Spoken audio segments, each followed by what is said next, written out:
আসলে এটা বৃষ্টি বা পানি নয়, এটা ঢোলা মানুষের চোখের জল। মাননীয় মুখ্যমন্ত্রী, আপনি বোরকা পরে আপনি মুসলমান দরদি সাজেন, যদি আপনার পুলিশের স্পাই থাকে একবার ঢোলাতে দেখে যান। ঢোলার মানুষের বুকে আগুন জ্বলছে। ডায়মন্ড হারবার মথুরাপুরে কাউন্টিং সেন্টারে ভোট লুট করে জেতা যায়, আর ঢোলায় আমার যে ভাই আবু সিদ্দিককে খুন করে আইএসএফকে শেষ করা যাবে না। থানায় আজকে আইসিকে বলবো, আপনার যদি কোনো স্পাই থাকে দেখে যান, যে হাজার হাজার মানুষ এই প্রতিবাদে রাস্তায় নেমেছে তারা বিচার চাইছে। আর আমরা বলছি আমাদের কাছে বোম নেই, আমাদের কাছে পিস্তল নেই, আমাদের কাছে গোলাগুলি নেই, আমাদের কাছে 5 টাকার কলম আছে। আমার নওশাদ সিদ্দিকী বলেছে, আমার আব্বাস সিদ্দিকী বলেছে, আইন আইনের পথে চলবে। আর এই আইনের মধ্য দিয়েই মানব বাবু, এই ঢোলা থানার আইসি মানস চ্যাটার্জি, শুনে রাখুন, এই 5 টাকার কলমেও খাকি পোশাকটা কিভাবে খুলতে হয় আমার আইএসএফ জানে, আমার নওশাদ সিদ্দিকী জানে, আমার আব্বাস সিদ্দিকী জানে। লড়াইটা তো সবে শুরু হয়েছে, লড়াইটা সবে শুরু হয়েছে। আপনার তো স্পাই আছে, একবার এই ঢোলা থানার পাশে দেখে যান, হাজার হাজার মানুষের রাস্তায় নেমে আপনারা বিচার চাইছে। আর এই বিচার শুধু হাইকোর্টে নয়, সুপ্রিম কোর্টেও আমরা শেষ দেখে ছাড়বো, যতক্ষণ না পর্যন্ত বিচার পাচ্ছে। আমরা শুধু এই কথাটা বলতে চাইছি যে আমাদের লড়াইটা আবার বুঝে গিয়ে আবার তৃণমূলের চোখে চোখ রেখে, তৃণমূল ভোট লুট করেছে, ব্যালট বাক্স লুট করেছে, গরিব মানুষের ভোটাধিকার লুট করেছে। মানুষের ভোট কিন্তু ব্যালটে যায়নি। আপনাদেরকে বলবো, তাই আবু সিদ্দিকীকে বাঁচিয়ে রাখতে হবে, আমার আনিস খানকে বাঁচিয়ে রাখতে হবে, ভাঙড়ের যে 3টে প্রাণ গেছে তাকে বাঁচিয়ে রাখতে হবে। আমার ছেলে তো, আমি আর কি বলবো বলুন, সবাই আমার ছেলের জন্য একটু দোয়া করুন, আমি যেন ন্যায্য বিচারটা পাই। সবাই আমার সহযোগিতা করবেন। বিশ্বাস করুন, আমার ছেলে খুব ভালো, আমার ছেলের মতো বর্তমান ওই রকম ছেলে দেখাই যায় না, এত ভালো ছেলে। কি বলবো বলুন, আমার কপালে। তাই আমার প্রত্যেকে একটু সহযোগিতা করবেন, যখন ডাকবো তখন সবাই আমার সহযোগিতা করবেন।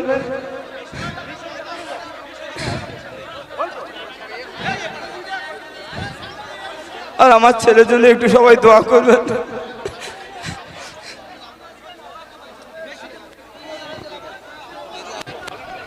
আমার আবু সিদ্দিক ভাইয়ের আব্বাজারের হৃদয়টা খুব ভারাক্রান্ত।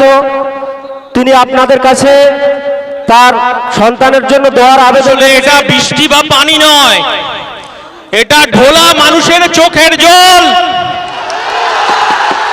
মাননীয় মুখ্যমন্ত্রী, আপনি বোরকা পরে আপনি মুসলমান দরদি সাজেন, যদি আপনার পুলিশের স্পাই থাকে একবার ঢোলাতে দেখে যান। ঢোলার মানুষের বুকে আগুন জ্বলছে। ডায়মন্ড হারবার মথুরাপুরে কাউন্টিং সেন্টারে ভোট লুট করে জেতা যায়, আর ঢোলায় আমার যে ভাই আবু সিদ্দিককে খুন করে আইএসএফকে শেষ করা যাবে না। মমতা বন্দ্যোপাধ্যায়, আপনি শুনে যান, আপনি এই রাজ্যের মুখ্যমন্ত্রী, আপনি এই রাজ্যের পুলিশ মন্ত্রী, আপনি চেষ্টা করেছিলেন আইএসএফকে আটকানোর জন্য। আর আমার দলের চেয়ারম্যান বাঘের বাচ্চার কিছুক্ষণের মধ্যে ঢুকছে। আমার পার্টি বলেছে আমাদের কাছে বোম নেই, আমাদের কাছে পিস্তল নেই, আমাদের কাছে 5 টাকার কলম আছে।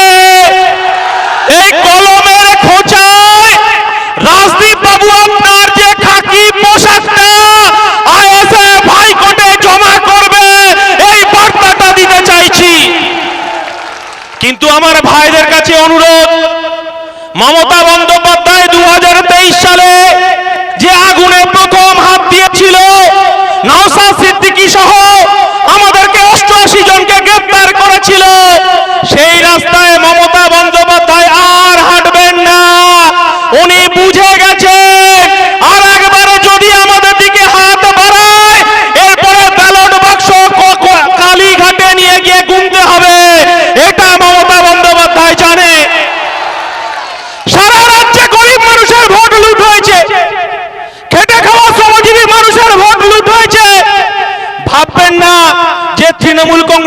29টা সিট পেয়েছে, ব্যালট বাক্স ছিনতাই হয়েছে, ব্যালট বাক্স লুট করে ভোটাধিকারে ভাইপোকে 7 লাখ ভোটে জেতানো যায়, বাপি হালদারকে জেতানো যায়, 29টা এমপিকে পাঠানো যায়। কিন্তু এই গরিব খেটে খাওয়া মানুষের যে ভোট দিতে দিল না তৃণমূল কংগ্রেস, আগামী দিনে আমরা খাতায় কলমে 5 টাকার কলম দিয়ে বুঝিয়ে দেব মাননীয় মুখ্যমন্ত্রী। মাননীয় মুখ্যমন্ত্রী, আপনাকে বলছি, বামফ্রন্ট সরকার মধ্য গগনে চলছে, বুদ্ধদেব ভট্টাচার্য মুখ্যমন্ত্রী। আমার আজকে যে চাচা আছেন, যিনি সন্তানকে হারিয়েছেন, তার বুক ফাটা আর্তনাদ, তার চোখের জল মমতা বন্দ্যোপাধ্যায় আপনি ফেরত দিতে পারবেন না। সেদিনকে আমরা রিজওয়ানুর রহমানের কথা ভুলে যাইনি। রিজওয়ানুর রহমান অসত্য ডিএমএকে ভালোবাসার অপরাধে সেদিনকে আমরা দেখেছিলাম এই রাজ্যের পুলিশ প্রধান ছিলেন জ্ঞানবন্ত সিং। মাননীয় মুখ্যমন্ত্রী, আপনি রাস্তায় নেমেছিলেন, আপনি বোরখা পরে রিজওয়ানুর পরিবারকে, রুকমানুর রহমানকে আপনি উপঢৌকন দিয়েছেন এমএলএ তৈরি করে, তার কমিশন গঠন হয়নি। আর মাননীয় মুখ্যমন্ত্রী, আপনাকে বলছি, রিজওয়ানুর পরিবার এখনো পর্যন্ত বিচার পায়নি। আমরা জানি এই মুখ্যমন্ত্রী আপনি বিচার দিতে পারবেন না। আপনি এই সংখ্যালঘু মানুষকে কখনো দুধেল গাই বলেন, আর ঈদের সময় আপনি বোরখা পরে আপনি নামাজ পড়ে নাটক করেন। এই বাংলার মানুষকে বলবো যে আইএসএফ এর জন্ম হয়েছে সংখ্যালঘু খেটে খাওয়া শ্রমজীবী আদিবাসী দলিত মানুষের অধিকার পুনঃপ্রতিষ্ঠা করার জন্য। আমরা রাস্তায় আছি। আমরা প্রথম থেকেই বলেছি রাস্তায় আমরা প্রতিবাদ করব না, কিন্তু যখন দেখলাম এই রাজ্যের পুলিশ মন্ত্রী মমতা বন্দ্যোপাধ্যায় আমার প্রতিবাদী আনিসকে যখন ছাদ থেকে ছুঁড়ে ফেলে দিল, তাকে মেরে ফেললো এই রাজ্যের মুখ্যমন্ত্রী নেতৃত্বে পুলিশ। আর আজকে আমার আবু সিদ্দিকী, তার অপরাধ ছিল সে আইএসএফ এর ঝান্ডাটা নিয়ে লোকসভা নির্বাচনে অজয় দাসের হয়ে প্রচার করেছিল, এটাই তার অপরাধ। আমি আসার আগে আমাকে আপনারা জানেন স্টুডেন্ট ফ্রন্টের নেতা রাকেশ বেরা প্রতিবাদের আর একটা নাম এই বাংলার শিক্ষা জগৎ, এই ওবিসি বাতিল করার দাবিতে তারা আবার রাস্তায় নেমেছে, মমতা বন্দ্যোপাধ্যায় টার্গেট করেছে। রাকেশ আমাকে ফোন করে বলছে, দাদা দত্তপুকুর থানা আমার নামে এফআইআর করেছে। আমি বলছি আমার আবু সিদ্দিকী ভাইয়ের পরিবারের কাছে যাচ্ছি, আবার দত্তপুকুরে আসবো, রাস্তায় নেমেই প্রতিবাদ হবে। মাননীয় মুখ্যমন্ত্রী শুনে যান, রাস্তাই আমাদের একমাত্র রাস্তা, এই রাস্তায় থেকেই আমাদের প্রতিবাদের ঝড় তুলতে হবে। কিন্তু ভাই, আমরা আইন হাতে তুলে নেব না। এই তো পুলিশ যে খাকি পোশাক পরে আছে, 30,000 40,000 টাকা মাইনে, এদেরও পরিবার আছে, এদের পিছনে তাড়া করে আমাদের লাভ হবে না, ছুঁচো মেরে হাত বন্ধ করে লাভ হবে না। আসল আসামি মাননীয় মুখ্যমন্ত্রী, পুলিশ মন্ত্রী, তিনি এক এক করে আইএসএফ কে শেষ করার জন্য কখনো চোর বদনাম দিচ্ছে, কখনো তাকে চুরি করেছে, কখনো স্মাগলিং করার অপরাধে। আপনি শুনে রাখুন, 2023 সালের প্রতিষ্ঠা দিবস এই মাননীয় মুখ্যমন্ত্রী আমাদেরকে ধর্মতলায় করতে দেয়নি। সেদিন আমাকে পুলিশকে লেলিয়ে দিয়েছিল, আমাদেরকে লাঠি পেটা করতে করতে আমাদের 42 দিন জেল কাটিয়েছে। আইএসএফ কে শেষ করা যায়নি। আর ঢোলাতে যদি একজন আবু সিদ্দিকীকে মার্ডার করে, খুন করে যদি বলে আইএসএফটাকে তুলে দেব, আমরা সেই সাহস নিয়ে রাস্তায় নামিনি। আপনার বিরুদ্ধে লড়াই নেমেছি, এই সরকারের বিরুদ্ধে লড়াই নেমেছি, মানুষের গণতান্ত্রিক অধিকার রক্ষার লড়াই নেমেছি। আপনি ভেবেছেন তৃণমূলের নেতারা পাগল হয়ে গেছে, জব কার্ডের টাকা দিল্লি থেকে বন্ধ করে দিয়েছে, তাই ওরা নতুন খেলায় নেমেছে। আইএসএ সামনে 2026-এর বিধানসভা নির্বাচন, তাই একটা আবু সিদ্দিকী, একটা আমার আনিস খান আর আমার ভাঙড়ের 3 জনকে খুন করে আমাদের আইএসএফ কে শেষ করা যাবে না। আজকে ঢোলা থানায়, আজকে আইসি কে বলবো, আপনার যদি কোনো স্পাই থাকে দেখে যান যে হাজার হাজার মানুষ এই প্রতিবাদে রাস্তায় নেমেছে, তারা বিচার চাইছে। আর আমরা বলছি আমাদের কাছে বোম নেই, আমাদের কাছে পিস্তল নেই, আমাদের কাছে গোলাগুলি নেই, আমাদের কাছে 5 টাকার কলম আছে। আমার নওশাদ সিদ্দিকী বলেছে, আমার আব্বাস সিদ্দিকী বলেছে, আইন আইনের পথে চলবে। আর এই আইনের মধ্য দিয়েই মানব বাবু, এই ঢোলা থানার আইসি মানস চ্যাটার্জি, শুনে রাখুন, এই 5 টাকার কলমেও খাকি পোশাকটা কিভাবে খুলতে হয় আমার আইএসএফ জানে, আমার নওশাদ সিদ্দিকী জানে, আমার আব্বাস সিদ্দিকী জানে। লড়াইটা তো সবে শুরু হয়েছে, লড়াইটা সবে শুরু হয়েছে। আমরা ভেবেছে ভোট লুট করে আইএসএফ কে পরাজিত করেছে, হয়তো ভেবেছে আইএসএফ দলটা দূরবীন দিয়ে দেখতে হবে। মুখ্যমন্ত্রী, আপনার তো স্পাই আছে, একবার এই ঢোলা থানার পাশে দেখে যান, হাজার হাজার মানুষের রাস্তায় নেমে আপনারা বিচার চাইছে। আর এই বিচার শুধু হাইকোর্টে নয়, সুপ্রিম কোর্টেও আমরা শেষ দেখে ছাড়বো, যতক্ষণ না পর্যন্ত বিচার পাচ্ছে। আমরা শুধু এই কথাটা বলতে চাইছি যে আমাদের লড়াইটা আবার বুথে গিয়ে আবার তৃণমূলের চোখে চোখ রেখে, তৃণমূল ভোট লুট করেছে, ব্যালট বাক্স লুট করেছে, গরিব মানুষের ভোটাধিকার লুট করেছে। মানুষের ভোট কিন্তু ব্যালটে যায়নি, আপনাদেরকে বলবো। তাই আবু সিদ্দিকীকে বাঁচিয়ে রাখতে হবে, আমার আনিস খানকে বাঁচিয়ে রাখতে হবে, ভাঙড়ের যে 3টে প্রাণ গেছে তাকে বাঁচিয়ে রাখতে হবে। আর উত্তর 24 পরগনার 2021 সালে প্রথম শহীদ আমার হচ্ছে হাসানুর জামান চৌধুরী, তার তার তার স্ত্রীর পেটে একটা অন্তঃসত্ত্বা বাচ্চা ছিল। এই তৃণমূল মমতা বন্দ্যোপাধ্যায় প্রত্যেকটা পাড়ায় পাড়ায়, প্রত্যেকটা জেলায় জেলায় একটা করে শওকত মোল্লা তৈরি করেছে, একটা একটা শাহজাহান শেখ তৈরি করেছে। আমরা বলতে চাইছি যে আমরা আইনের পথেই বুঝে নেব। ভাইজানের পথে একটু করে দিন, প্রত্যেকে বসুন, আপনারা বসুন। ভাইজান এসে গেছেন, ভাইজানকে আসার সুযোগ করে দিন।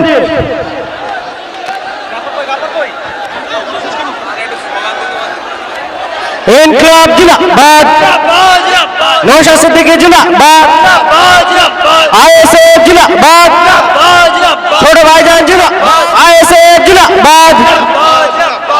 আবু সিদ্দিকীর হত্যার প্রতিবাদে আমাদের এই লড়াই চলছে। আবু সিদ্দিকীর হত্যা দোষীদের উপযুক্ত শাস্তি চাই। আবু সিদ্দিকীর হত্যাকাণ্ডে যারা জড়িত তাদের দৃষ্টান্তমূলক শাস্তি চাই। রাজদীপ সরকারের শাস্তি চাই। আবু সিদ্দিক হত্যাকাণ্ডে জড়িত যে সমস্ত দুষ্কৃতী আছে তাদের উপযুক্ত শাস্তি চাই। আবু সিদ্দিক হত্যাকাণ্ডের বিরুদ্ধে আইএসএফ লড়ছে। নওশাদ সিদ্দিকী রাজপথে, পুলিশ তুমি হুঁশিয়ার। এই নওশাদ সিদ্দিকী রাজপথে, পুলিশ তুমি হুঁশিয়ার। এই আবু সিদ্দিকীর খুনিদের শাস্তির দাবিতে নওশাদ সিদ্দিকী লড়ছে, লড়বে। ইনকিলাব জিন্দাবাদ, ইনকিলাব জিন্দাবাদ।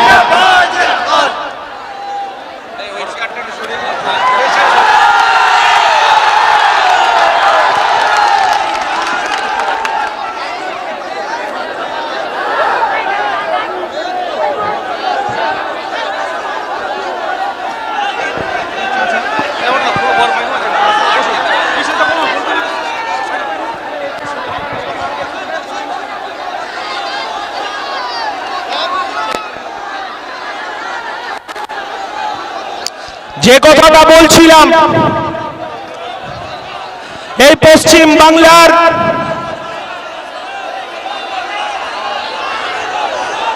আস্তে আস্তে ভাই, আস্তে আস্তে আস্তে, এই পশ্চিম বাংলার প্রতিবাদের ভাষা সাগর থেকে পাহাড় আর পাহাড় থেকে জঙ্গল। একটা লোকসভা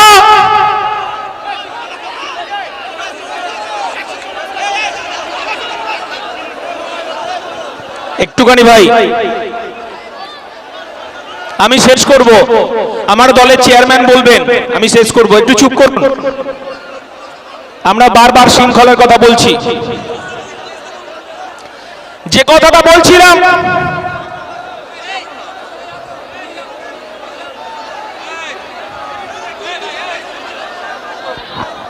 যে কথাটা আবার বলছি, যে একটা লোকসভা নির্বাচন, একটা পঞ্চায়েত নির্বাচন ব্যালট বাক্স চুরি করে জেতা যায়, ভাইপোকে 7 লাখ ভোটে জেতানো যায়, মথুরাপুরে বাপি হালদারকে জেতানো যায়, আর একটা আবু সিদ্দিকী ভাইকে খুন করে ভেবেছে আইএসএফটাকে আলমারিতে তুলে দেবে। অত সোজা নয়, লড়াইটা রাস্তায় হবে, লড়াইটা রাস্তায় বুঝে নিতে হবে। এই মমতা বন্দ্যোপাধ্যায় আমার সংখ্যালঘু ভাইদেরকে ধাপ্পা দিয়েছে, এই সংখ্যালঘু ভাইদেরকে দুধের গাই বলেছে, আর এই পশ্চিম বাংলায় একটার পর একটা আমার সংখ্যালঘু ভাইদের প্রাণ কেড়ে নিচ্ছে মাননীয় মুখ্যমন্ত্রী। তিনি শুধু মুখ্যমন্ত্রী নয়, তিনি পুলিশ মন্ত্রী। তাই এই কথাটা বলছি, তাই আমরা আইন হাতে তুলে দেব না। এই 5 টাকার কলম আমার দলের চেয়ারম্যান বলেছে, আমার দলের পৃষ্ঠপোষক বলেছে যে এই 5 টাকার কলমের খোঁচাতে এই রাজদীপ আর এই যে মানব চ্যাটার্জি খাকি পোশাকটা আর স্টারটা কিভাবে খুলে নিতে হয় আইনের পথে, সেটা আমার দলের চেয়ারম্যান আপনাদেরকে বলবে। তাই লড়াইটা আমাদের আবার বুথে যেতে হবে, বুথে গিয়ে আমাদের আবার লড়াই। এই কাগুজে বাঘ, আমি আবার বলছি, তৃণমূল কংগ্রেস কাগুজে বাঘ। এই তৃণমূল কংগ্রেসের কাছ থেকে এই মানব বাবুরা, মানব চ্যাটার্জি, এই মানস চ্যাটার্জি আর এই রাজদীপ সরকার যদি 1 ঘন্টার জন্য নিরপেক্ষ থাকে, এই দক্ষিণ 24 পরগনা থেকে তৃণমূল দলটা উঠে যাবে, এটা গ্যারান্টি দিয়ে বলতে পারি। তাই ভয় নয়, লড়াইটা আমাদেরকে সামনের সারিতে থেকে বুথে গিয়ে লড়াই করতে হবে। এই লড়াইয়ের মধ্য দিয়ে আমার আদিবাসী, দলিত, আমার খেটে খাওয়া শ্রমজীবী, আমার পিছিয়ে পড়া, আমার সংখ্যালঘু ভাইদের তাদের অধিকারের দাবি আমাদের বিধানসভায় পাঠাতে হবে। সেই অঙ্গীকার নিয়েই আবু সিদ্দিকী, তার পিতার হাহাকার, তার চাচার হাহাকার আমরা মেটাতে পারবো না। আমার পার্টির রাজনৈতিক ইতিহাসে তারা শহীদ হয়ে থাকবে। তাই শহীদের রক্ত হবে না কো ব্যর্থ, শহীদের রক্ত হবে না কো ব্যর্থ। দিয়েছি তো রক্ত, আরো দেব রক্ত। মমতা বন্দ্যোপাধ্যায় কান খুলে শুনে রাখুন, দিয়েছি তো রক্ত, আরো দেব রক্ত। এই রক্তের বন্যায় ভেসে যাবে অন্যায়। এই কথা বলে সবাইকে সংগ্রামী অভিনন্দন জানিয়ে আমার বক্তব্য শেষ করছি। জয় হিন্দ। আবু সিদ্দিকী ভাই তিনি অমর রহে, তিনি জিন্দা থাকবেন আমাদের মধ্যেই। আমরা তার পরিবারের পাশে থাকব, তার পরিবারের পাশে থেকে আইনের শেষ বিন্দু পর্যন্ত আমাদের শরীরে যতক্ষণ রক্ত থাকবে ততক্ষণ পর্যন্ত আবু সিদ্দিকীর পিতার বিচার যাতে পায় সেই লড়াইয়ে আমরা থাকব।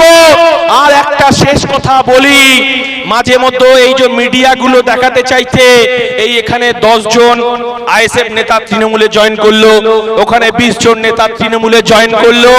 আমি এখানে গরুহাটাতে গিয়ে বসেছিলাম। গরুহাটা কবে বসে? রবিবার বসে। এই গরুহাটায় গরু ছাগল বিক্রি হয় রবিবারে রবিবারে, কিন্তু আপনাদেরকে বলছি আইএসএফ কে কেনা যাবে না। এই গরু ছাগলটা আসবে যাবে, কিন্তু আইএসএফই থাকবে।